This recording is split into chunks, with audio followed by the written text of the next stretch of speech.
This is Brandon Hubbard for Dr. Adams, 5619. This is my steps to cross-curricular teaching.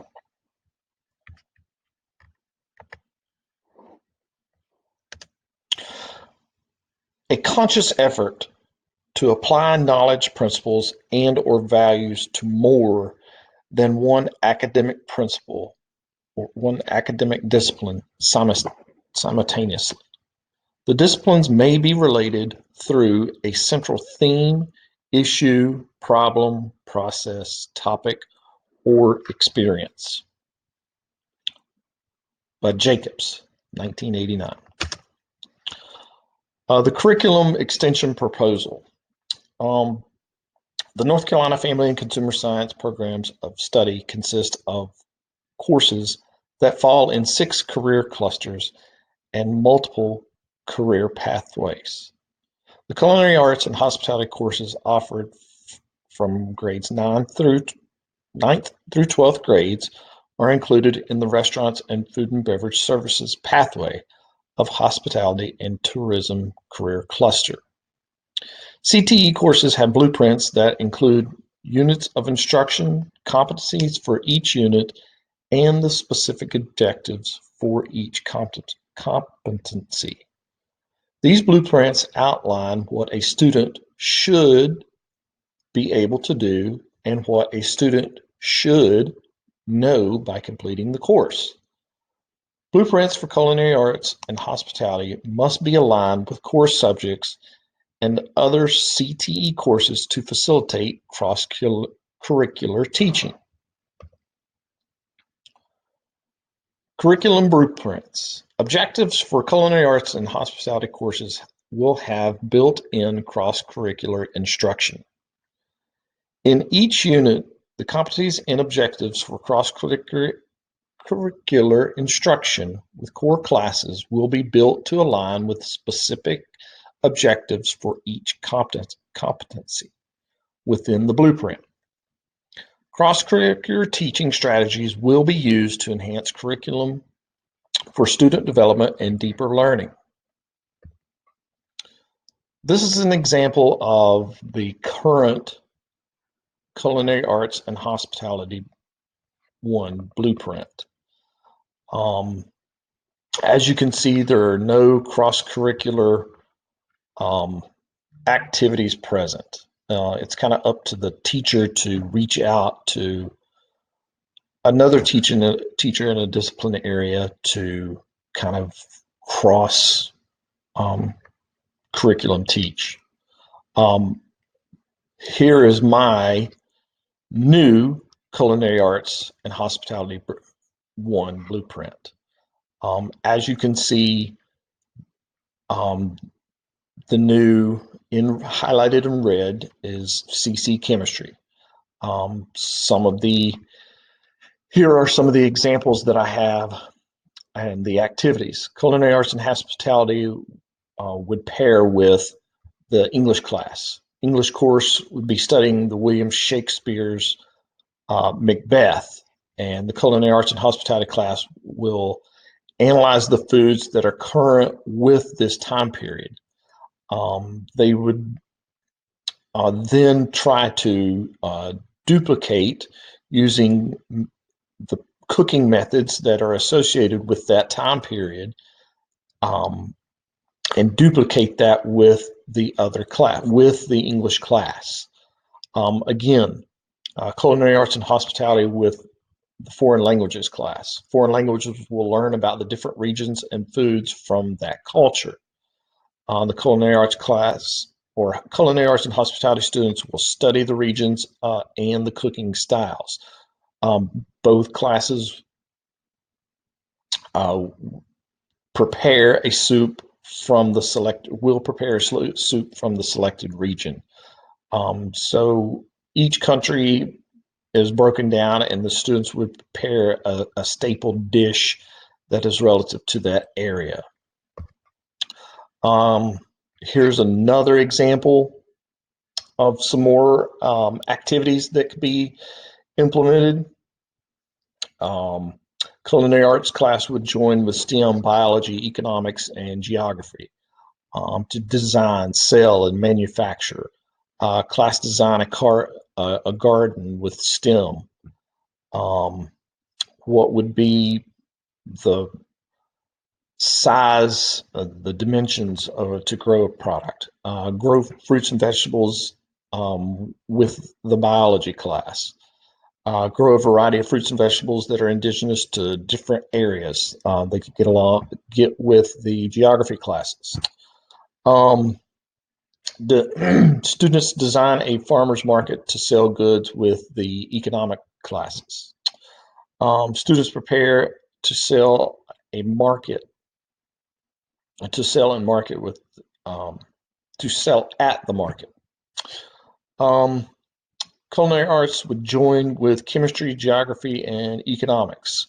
Um, some examples would be for like food preservation. They would get with the chemistry class and explore the different methods of food preservation. Geography, they would discover the different methods for the different regions that preserved food. Economics would discover how to distribute food once it was preserved. And then the culinary arts class would use that knowledge and um, actually apply those skills: pickling, salting, drying, etc. Benefits of cross-curricular teaching. Students are able to learn a deeper meaning and relate to real-world concepts. Um, so they would actually see those processes involved. Prepare students to learn and work together. Um, so not with just within their class, but outside of that class, and they are like, for example, when the English class was when they were studying Macbeth and doing the cooking methods. So they're working with different students within another class for the same goal, the same objective. Improve students' recognition of deeper thinking skills. There's been studies on this, and it has they're using both the left and right brain lobes. Um, Students feel a sense of achievement through learning because they are actually seeing it all come together. Um, Allow students to make connections. So they're actually seeing it in the real world, actually seeing it be put together or how it went together. Um, Here are some of the enabling aspects of cross-curricular teaching. Collaboration skills, collaboration amongst other teachers, maybe of the same discipline or of an area that you might not be as familiar with. You come together. Teamwork, ultimately. Mutual understanding of the subject. Um, Past reflections. You might work with a teacher that has developed um, something outside of your scope. Experiences, open-minded teachers. Um, some of the obstacles that are needed to overcome for cross-curricular teaching. Lack of time. This takes, when doing a cross-curricular activity, it takes a lot of planning time to put together. I'm actually working with a teacher now on doing some cross-curricular teaching with our STEM teacher.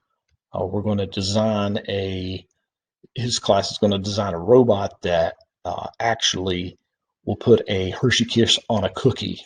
And the amount of time that is taking to do, it's just going to be one class period, but the planning on both sides of our parts, it's a lot of time. Teachers' attitudes toward cross-curricular teaching. They got to have that interest. They got to be positive about it. A teacher's lack of interest and willingness. Um, A lot of teachers don't want to put in the time to do an activity like this. It's too much. They don't want to have that many students together, or they don't want to branch out. They want to stay within their four walls. Um, or maybe just teachers are familiar and insecure about getting out and meeting other teachers and meeting other students. Um, Proper training and professional development. Um, Common understanding for curricular. Realization of benefits in learning potential. A lot of teachers don't want to know what CTE does, and a lot of your core teachers don't know what CTE is doing, what they're actually teaching. Concrete examples of cross curricular teaching activities and lessons. Um, there's not a whole lot of information out there, so some feel as though they're trying to reinvent the wheel. And it just takes a little bit of time to overcome and get with the right support. And leadership in schools, this is what's going to drive this the most, is your administration that get together and say, hey, I think you've got a great lesson if you worked with this teacher on this subject, and that would really help drive some cross-curricular activity more so within school walls. Um, these are some of the sources that I used. Um, I feel that cross-curricular is very important, um, and it's a great way for students to not only learn just inside your classroom, but other classrooms as well, and they get to put all those concepts together. Um, Thank you.